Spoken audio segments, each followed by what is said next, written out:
Assalamualaikum warahmatullahi wabarakatuh. Bismillah, alhamdulillah. Kita dipertemukan oleh Allah kembali dalam keadaan sehat walafiat. Semoga Allah senantiasa melindungi kita semua. Amin ya rabbal alamin. Baik, kita lanjutkan materi reproduksi pada tumbuhan ya. Kalau kemarin pada manusia, sekarang reproduksi pada tumbuhan.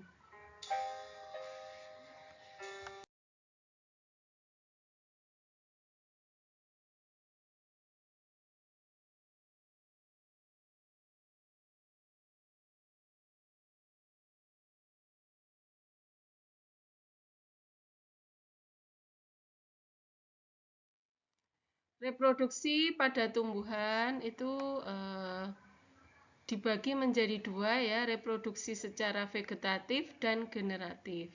Nah, reproduksi secara vegetatif itu artinya tidak kawin atau tidak melibatkan sel kelamin jantan dan betina pada proses reproduksinya. Nah, reproduksi vegetatif itu dibagi menjadi dua, vegetatif alami dan buatan. Alami itu artinya tanpa campur tangan manusia. Nah, kalau buatan itu berarti ada campur tangan manusia.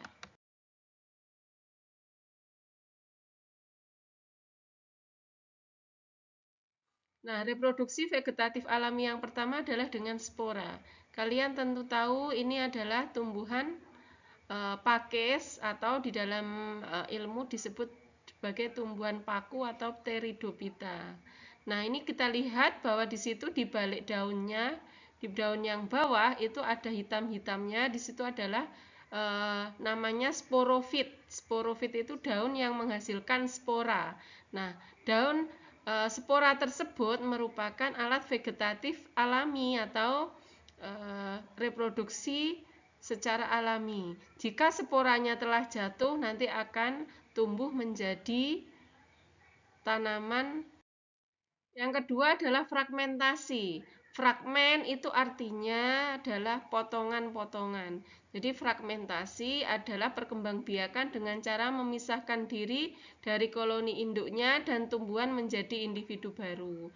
Nah, ini terjadi pada ganggang hijau yang berbentuk filamen atau lembaran, misalnya Hydrodixin sp. spesies.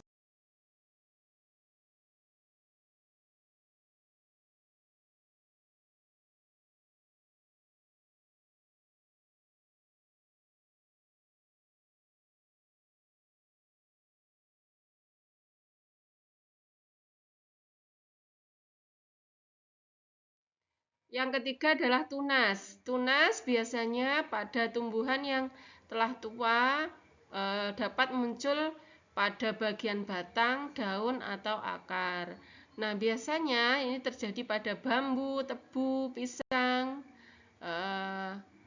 Kalau pada batang, kalau pada akar, ini pada cemara, sukun, kesemek. Kalau tunas daun, itu biasanya di tumbuhan sosor bebek yang disebut dengan tunas liar atau adventip.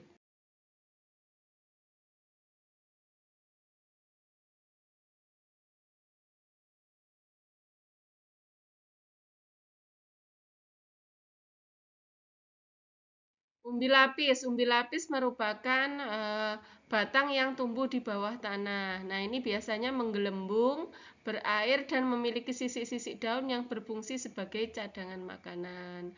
Umbi lapis memiliki tunas samping, anaknya yang tumbuh di antara daunnya. Nah, tunas samping menjadi individu baru dan memisahkan diri dari induknya.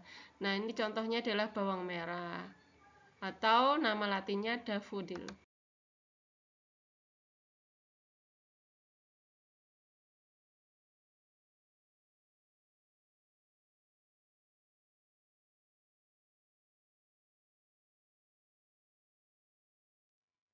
Umbi batang adalah batang yang menggelembung di bawah tanah. Umbi batang berisi cadangan makanan dan terdapat mata tunasnya yang ada di umbi tersebut dan akan menjadi tumbuhan baru. Jadi kalau dipotong-potong itu ditanam bisa tumbuh menjadi tumbuhan baru. Contohnya adalah kentang.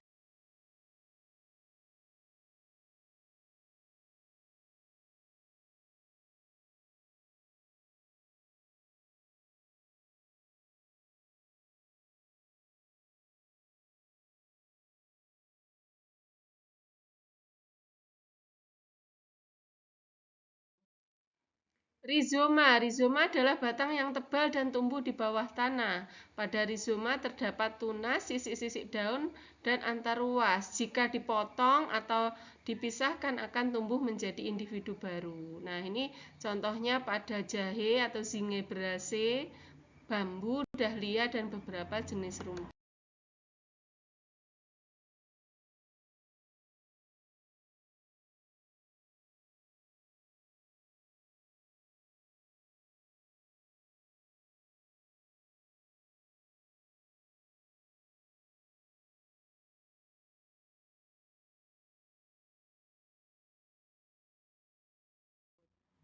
Stolon atau geragi, ini biasanya kita lihat sebagai rumput liar. Nah, ini stolon adalah batang yang memanjang dan menjalar di permukaan atau di bawah tanah. Nah, biasanya kalau mau tumbuh tunasnya itu jalarannya akan naik ke atas dan tumbuh menjadi individu baru. Contohnya pada pegakan atau Centella asiatic dan stroberi atau Fragaria vesca. Sedangkan kalau di bawah tanah itu contohnya rumput teki atau Cyprus rotundus.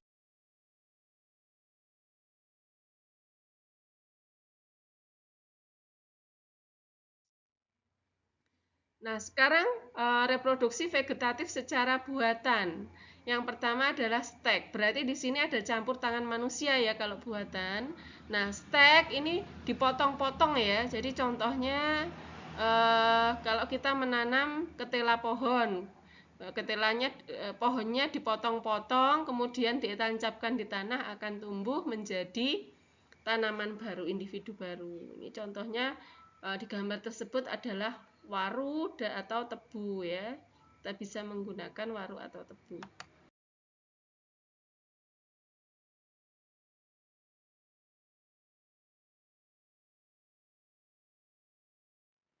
Kemudian cangkok, saya kira sudah tidak asing lagi ya.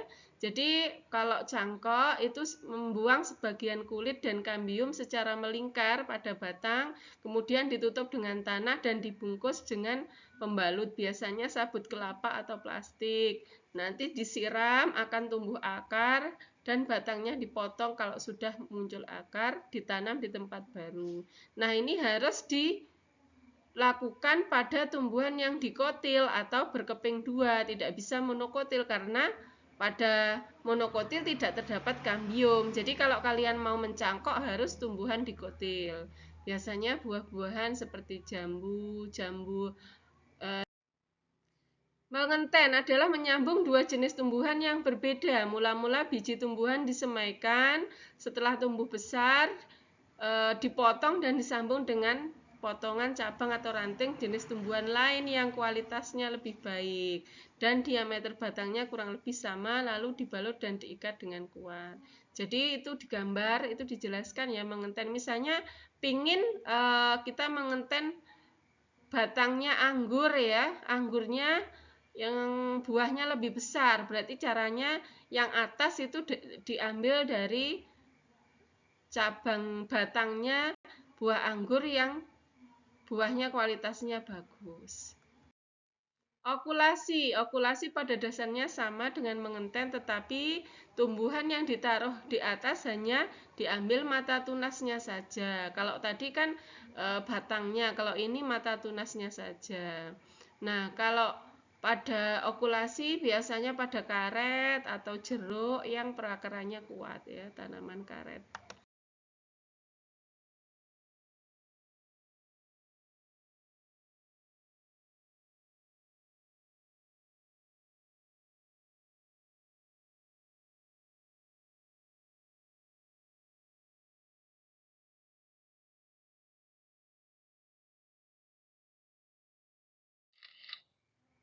Selanjutnya adalah merunduk. Merunduk adalah menundukkan cabang batang tumbuhan hingga masuk ke dalam tanah. Pada bagian yang ditimbun tanah tersebut kemudian akan muncul akar. Setelah perakaran kuat, lalu batang dipotong dan dipisahkan dengan induknya. Nah, demikian penjelasan pada kali ini. Mudah bukan? Kita sering melakukannya setiap hari di sekitar kita, anak-anak. silahkan dasar teori ini dikembangkan untuk dipraktekkan dalam kehidupan sehari-hari. Sekian dari saya akhiri. Wassalamualaikum warahmatullahi wabarakatuh.